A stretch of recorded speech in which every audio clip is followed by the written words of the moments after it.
Welcome back to Quainton. Got a few bits for you for this video. We've got some extra bits from the tube removal, some of which you've already seen, but some extra footage.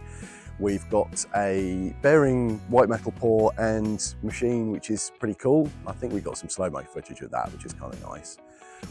We've got a test run, including breakfast on the shovel. It's a very special event. And to close things out, just a little bit of shunting the yard. So nice little musical montage, hopefully. Thanks, Amber.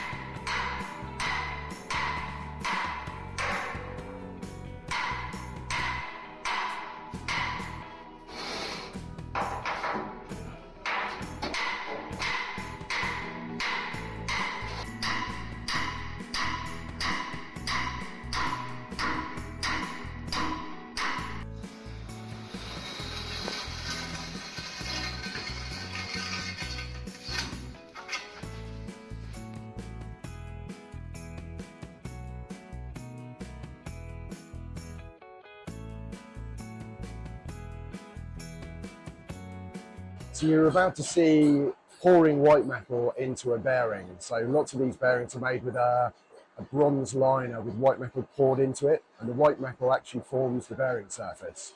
So let's go have a look at that, and then we'll put a little clip of actually machining it on the vertical borer.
Just going to dive back into CAD and show you an operation we've done recently.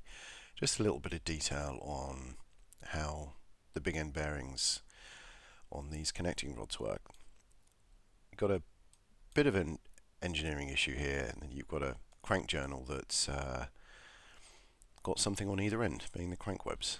So you've got to have some kind of split bearing, a little bit like you have on a crankshaft on a modern automotive engine. So this is what we're looking at. It's very, very simple drawing here. So we've got a better drawing here. It represents reality a little bit better. So you've got your connecting rod. That's attached to the buckle here by these two pins. And in reality, well, it's gone a little bit off center. Never mind. Doesn't matter for what we're doing. In reality, these are tapered, they get driven in, and there's a nut either end which holds it tight. So that secures the buckle to the connecting rod. The actual bearing in here, these yellow parts here are bronze, and inside here there's a machined bit of white metal. So you've got two halves of this bronze. So to assemble this bearing, you separate the buckle from the connecting rod. You put usually the back half of this bronze into the buckle. You slip that over, so imagine none of this is here.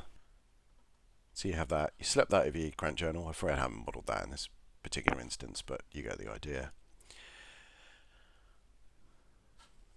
Put the front half on, block in, there's a little screw here, and if I put the connecting rod back in, we'll leave the pins out for the minute. So that's held in place into the buckle. So this block here, you can see it's shaped. Let's have a section view. There we go. So the job of this little block and this giant screw here is to actually tighten up the bearing. So once you've slipped your two halves over the crank journal, put your connecting rod in, put the pins in, get that all nice and secured. You've got this screw here in this block, and I'll leave the section view on. Actually move. So you can actually move the block up and down. You can see that red section is where it starts interfering. So obviously at a certain point you end up crushing this bearing into the other half of it. Makes it nice and tight and secure, and it's adjustable. It's not really for wear adjustment, it's just to make sure that you've got everything nice and tight. So that's how it all works. So the bit we're interested in at the moment is actually machining it. So how do you create this bronze? Obviously these are cast parts originally, with a white metal insert at a specific diameter with the clearance radius. So this essentially is what we want to create, and you'll see in a minute this is actually a similar part to what we're working on. So what we end up doing is we make what's called a chill. So you can place your bearing bronze on this chill. You put something to seal up between the part and the chill. This is made of steel. Having put some kind of release agent on this, because we don't want metal bonded to here, we want metal bonded to the bronze. So what we end up doing, you'll get this nice and clean, and then you would tin it, which, if you're familiar with soldering, is just the process of adding a very thin layer of the metal that you want to solder with onto your workpiece. And that's exactly what we do. Get it heated up just enough to flow and melt some tin onto this surface here, and obviously these ones surrounding, all around. And that will help when the white metal, which is we use a kind of a tin white metal, not a lead white metal. That means that the white metal will actually adhere to it. Well, that's the idea.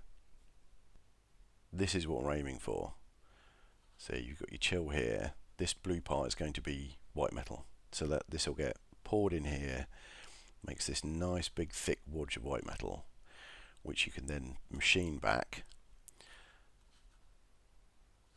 to this. And I'll hand you back over to Amber, and we've got a little bit of footage of that actually happening.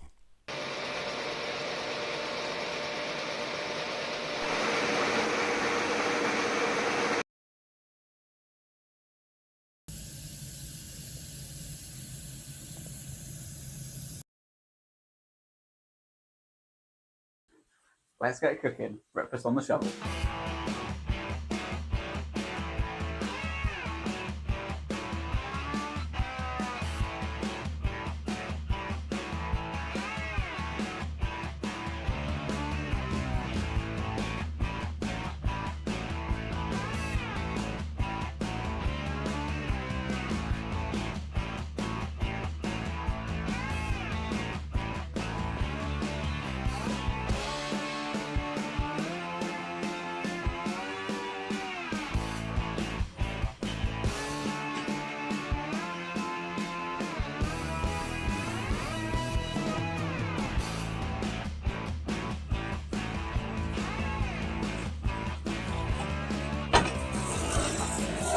What do you think you get for hiking, mate?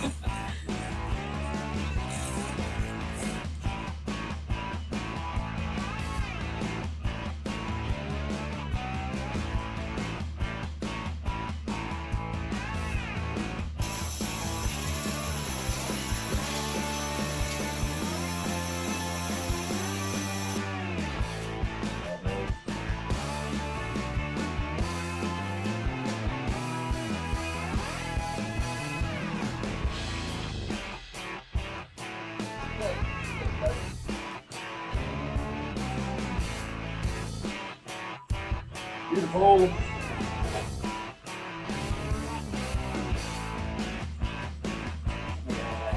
Before wobbling.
Thanks for watching. As ever, welcome to the new subscribers. Any questions or comments, please put them down below.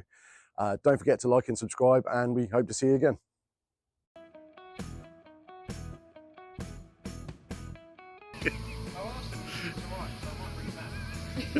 How many sausages, Ian? Ian? That went in. Sorry. Is there much difference to cooking on a camera? No, maybe? I don't know. I don't do much cooking.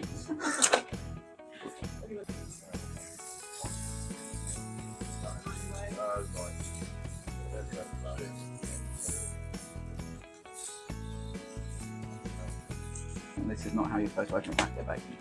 I wouldn't have the patience, I don't think, for cooking. I don't have enough patience for steam engines as it is.